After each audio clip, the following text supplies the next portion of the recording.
Владимир Короткевич. Ой, какое теплое, теплое, теплое солнце, зелился распаленный щит. Ой, к доброму целу твоим перебрытыми черным, на Турском кроплями мора, солоном плечи.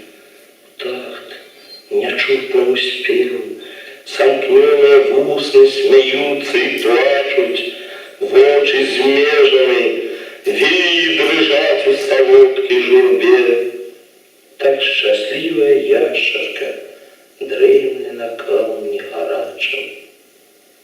Добре тебе. І зараз песня Владимира Короткевича, на текст Владимира Короткевича з «Ладі розпачі». Минулий раз я рассказывала про это больше.